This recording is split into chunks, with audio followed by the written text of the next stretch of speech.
Hi, welcome back to Talking Tech at British Legal Technology Forum. I'm Caroline Hill. I'm here with Chris Ash, who's Head of Legal at Ten10. Hi, Chris. Hi, how are you? I'm really good, thank you. Thanks for joining me. My pleasure, thank you for having me. That almost seamlessly led into one Chris Ash from me. Chris Ash. It's not even 1 o'clock. Yeah, indeed. Thanks for joining me, as I said. So tell, for people who aren't familiar with Ten10, just tell us what you do. So Ten10 Legal, we provide software testing, quality assurance, automated AI solutions to law firms.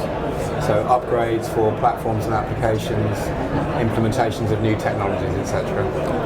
And tell me, so in terms of trends, you're very much tapped into the market and what firms are doing or not doing.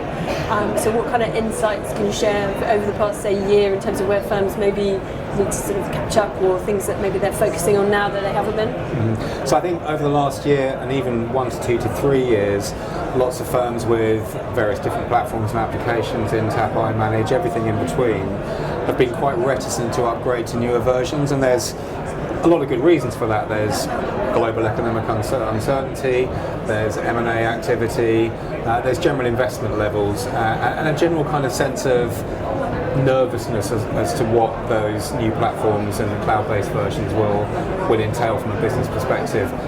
I think now we're seeing a point where there's a little bit of a pinch moment where the vendors are quite rightly saying to firms, you need to upgrade at least to a more recent version of what you've got. And typically what that means is you have a slightly old-fashioned version of an application that needs to be upgraded, all the data needs to be migrated, and I think now there's a sense within the legal sector generally that this is something that needs to be invested in, needs to be done.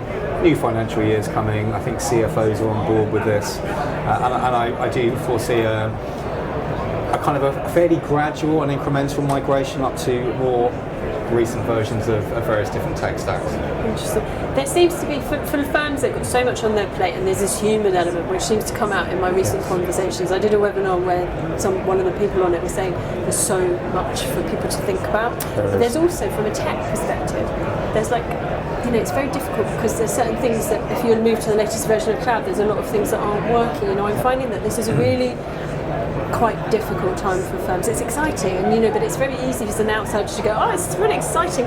Dare we mention the word Gen AI? Yeah. There's a lot of amazing opportunity around it, but I do feel that there's also a kind of degree of this is quite an awkward teething process as people move to the cloud or the latest version of the cloud, and how that fits with their other systems. They're not quite there yet, and also having all of these expectations on their shoulders about what they should be doing with Gen AI.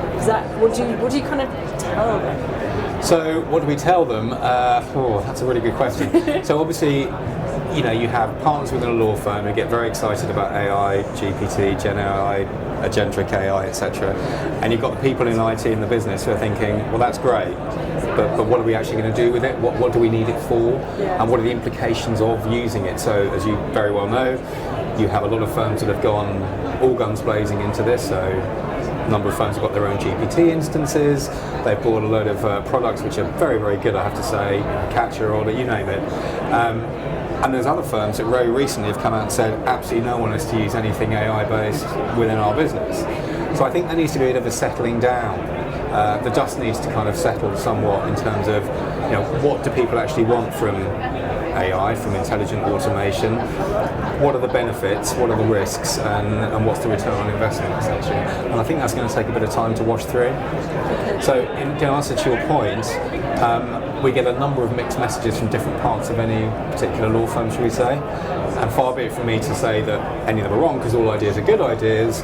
There is certainly a feeling within the business and IT of innovation, but with a bit of caution. And I think now within the partner base, there is also a slight element of we're all really excited, it's going to save us loads of money, but now we're thinking, hang on, let's see how we deploy it correctly. Yeah, okay. Just very quickly, 2025, do you think it's going to be a year of really big change? Do you think we're going to have high expectations and we're going to be disappointed, or do you think we're going to see a huge acceleration in transformation?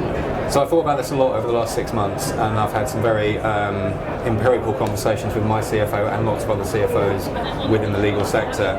I genuinely think there's, going back to my point about this pinch moment, I think there's going to be an acceleration in legal tech innovation, implementation, upgrades, but I don't think it's going to be as stellar as a lot of people are predicting. I think it's going to be a rise up to a plateau but it's going to stay still for probably another 12 months till the further financial year. And I know that sounds pessimistic, it's not supposed to, but I think we have to be realistic and pragmatic about firms' appetite for innovation, firms' appetite for investment, firms' appetite for M&A, for example. All of these things combined with everything else that's going on in the world, I think will mean an increment in terms of stuff being done, to put it bluntly, but then it will plateau off rather than a ski jump.